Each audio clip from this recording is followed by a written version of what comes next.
ದೇಹ ಕನ್ನಡ ಬಾಳು ಕನ್ನಡ ನನದೆಂದೋನೆ ಬ್ರಹ್ಮನಿದ್ದಿರೆ ಕದಿಯುತ್ತಿದ್ದರೆ ಸಹಿಸು ನೀನಲ್ಲ. ಕೆಂಪು ಹಳದಿ ಬಾವುಟಕ್ಕೆ ನೀನೆ ತಾನೇ ಬಾಹುದಂಡ, ನಿನ್ನ ಯುದ್ಧ ಸತ್ಯ ಶುದ್ಧ ನಡೆಸೋಲಿಲ್ಲ. ಸದಾ ಕನ್ನಡಕ್ಕಾಗಿ ದುಡಿಯುವ, ಸದಾ ಕನ್ನಡ ನಾಡಿನ ರಕ್ಷಣೆಗಾಗಿ ಶ್ರಮಿಸೋದೆ ಕರವೇ. ಕನ್ನಡ ಭಾಷೆ, ನೆಲ, ಜಲದ ವಿಚಾರ ಬಂದಾಗ ಎದೆಯೊಡ್ಡಿ ಹೋರಾಡೋದೆ ನಿಮ್ಮೆಲ್ಲರ ನೆಚ್ಚಿನ ಕರ್ನಾಟಕ ರಕ್ಷಣಾ ವೇದಿಕೆ. ಈಗಲೂ ಅಷ್ಟೇ ಬೆಳಗಾವಿಯಲ್ಲಿ ಮರಾಠಿ ಪುಂಡರ ಹಾವಳಿ ಮಿತಿಮೀರಿತ್ತು. ಕನ್ನಡ ಭಾಷಿಕರ ಮೇಲಿನ ದೌರ್ಜನ್ಯವನ್ನ ಸಹಿಸಲು ಆಗ್ಲಿಲ್ಲ.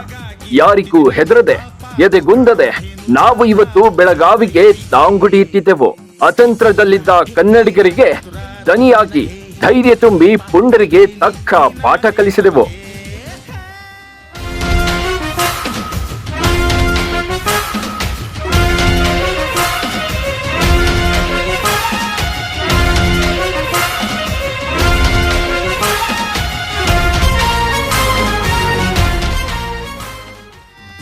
ಕಂಡಕ್ಟರ್ ಮಹದೇವ್ ಮೇಲೆ ಹಲ್ಲೆ ಮಾಡಿದ್ದಲ್ಲದೆ ಅವರ ವಿರುದ್ಧ ಪೋಕ್ಸೋ ಕೇಸ್ ಹಾಕಿಸಿದ್ರು. ಇದನ್ನೆಲ್ಲ ತೀವ್ರವಾಗಿ ಖಂಡಿಸಿದ ಕರವೇ ನಮ್ಮ ಗಡಿ ಜಿಲ್ಲೆ ಬೆಳಗಾವಿಗೆ ದಾಂಗುಡಿ ಇಟ್ಟಿತ್ತು. ನಮ್ಮ ಕಾರ್ಯಕರ್ತರ ಶಕ್ತಿ ಕಂಡು ಮರಾಠಿ ಪುಂಡರು ನಿಂತಲ್ಲೇ ನಡುಗಿ ಹೋದ್ರು.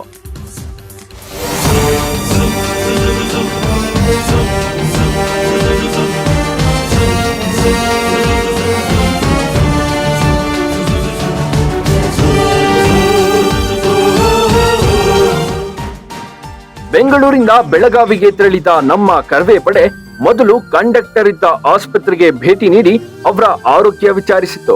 ಮಾನಸಿಕವಾಗಿ ಕುಂದಿತ ಕಂಡಕ್ಟರ್ ಮಹದೇವ್ಗೆ ನಮ್ಮ ನಾಯಕರಾದ ನಾರಾಯಣಗೌಡ್ರು ಧೈರ್ಯ ತುಂಬಿದ್ರು. ಇದಾದ ನಂತರ ರಸ್ತೆಗಳಲ್ಲೂ ಕಾರ್ಯಕರ್ತರೊಟ್ಟಿಗೆ ನಾರಾಯಣಗೌಡ್ರು ಹೆಜ್ಜೆ ಹಾಕಿದ್ರು. ಅನಂತರ ರಾಣಿ ಚೆನ್ನಮ್ಮ ಮೂರ್ತಿಗೆ ಪುಷ್ಪಾರ್ಚನೆ ಮಾಡಿದ್ರು. ಅಲ್ಲಿಂದ ಸಹಸ್ರಾರು ಕಾರ್ಯಕರ್ತರ ಜೊತೆ ಪ್ರತಿಭಟನೆ ನಡೆಸಿ ಮರಾಠಿ ಪುಂಡರಿಗೆ ಖಡಕ್ ಎಚ್ಚರಿಕೆ ನೀಡಿದ್ರು. ಎಲ್ಲ ಅಭಿಮಾನ ನಿಮ್ಮ ಗುಂಡಾಗಿರಿ ನೋಡಿದ್ರೆ ನನ್ಗೆ ಅನ್ಸುತ್ತೆ, ನಿಮ್ಮ ಶಿವಸೇನೆಯ ಗುಂಡವರ್ತನೆಯನ್ನ ನೋಡ್ರೆ ಅನ್ಸುತ್ತೆ ಆ ಪಾಕಿಸ್ತಾನದ ಭಯೋತ್ಪಾದಕರಿಗೂ ನಿಮಗೂ ವ್ಯತ್ಯಾಸ ಇಲ್ಲ ಅಂತ ಅನ್ಸುತ್ತೆ.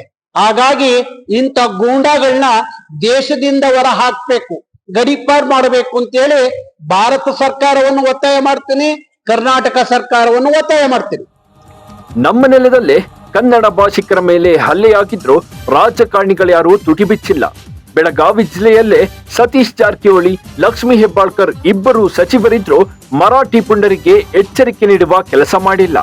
ಇದರಿಂದ ಆಕ್ರೋಶಗೊಂಡ ನಾರಾಯಣಗೌಡ್ರು ಸಚಿವರಿಗೆ ಸರಿಯಾಗಿ ತರಾಟೆಗೆ ತೆಗೆದುಕೊಂಡ್ರು. MES ನಾಯಕರಿಗೂ class ತೆಗೆದುಕೊಂಡ್ರು. ಇವತ್ತು ಬೆಳಗಾವಿಯಲ್ಲಿ ಯಾರೇ ಇರ್ಲಿ, ಅವರು ಯಾವ ಭಾಷಿಕರೇ ಇರ್ಲಿ, ಇಲ್ಲಿಯ ಭಾಷೆ ಕನ್ನಡ, ಇಲ್ಲಿ ಆಡಳಿತ ಭಾಷೆ ಕನ್ನಡ. ನೀವು ಕನ್ನಡಿಗರಾಗಿ ಬದುಕಬೇಕು, ಕನ್ನಡ ಕಲಿತೇ ಬದುಕಬೇಕು. ಇಲ್ಲ ಯಾವುದೋ ಭಾಷೆ, ಯಾವುದೋ ಸಂಸ್ಕೃತಿ ಇಲ್ಲಿ ವೈಭವೀಕರಿಸ್ತೀವಿ, ಮೆರೆಸ್ತೀವಿ ಅನ್ನೋದಾದ್ರೆ ಕರ್ನಾಟಕ ರಕ್ಷಣಾ ವೇದಿಕೆ ಬಿಡಲ್ಲ. ಈ ಗುಂಡಾಗಿರಿ, ಈ ಪುಂಡಾಟಿಕೆ, ಇದಕ್ಕೊಂದು ಅಂತ್ಯ ಕಾಣಿಸುವಂತ ಕೆಲಸವನ್ನ ನಮ್ಮ ಪೊಲೀಸ್ ವ್ಯವಸ್ಥೆ ಮಾಡಬೇಕಾಗಿದೆ. ನಾನು ಪೊಲೀಸ್ ಕಮಿಷನರ್ ಅವ್ರಿಗೆ ಮನವರಿಕೆ ಮಾಡ್ಕೊಡ್ತಾ ಇದ್ದೀನಿ. ಯಾರ ಕಂಡಕ್ಟರ್ ಮೇಲೆ ಏನು ಲೈಂಗಿಕ ದೌರ್ಜನ್ಯದ ಕೇಸ್ ಹಾಕಿದಿರಲ್ಲ, ಅದನ್ನು ವಾಪಸ್ ತಗೋಬೇಕು. ಆ CPI ಯಾರು ಆ ಕೇಸ್ ಹಾಕಿರೋ ಅವ್ರನ್ನ ಅಮಾನತ್ನಲ್ಲಿ ಹಿಡ್ಬೇಕು, ಅವರು ಸಸ್ಪೆಂಡ್ ಮಾಡ್ಬೇಕು. ಅದು ಮಾಡದೆ ಹೋದ್ರೆ ನಾವು ಸುಮ್ಮನೆ ಇರೋದಿಲ್ಲ. ಹಾಗೆ ಬೆಳಗಾವಿ ರಾಜಕಾರಣಿಗಳು ನೀವು MES ಓಲೈಸ್ಬೇಡಿ, ಮರಾಠಿಗರನ್ನ ಓಲೈಸ್ಬೇಡಿ. ನಿಮ್ಮ ವೋಟ್ ಬ್ಯಾಂಕಿನ ರಾಜಕಾರಣಕ್ಕೋಸ್ಕರ ಕನ್ನಡಿಗರನ್ನ ಬಲಿ ಕೊಡಬೇಡಿ.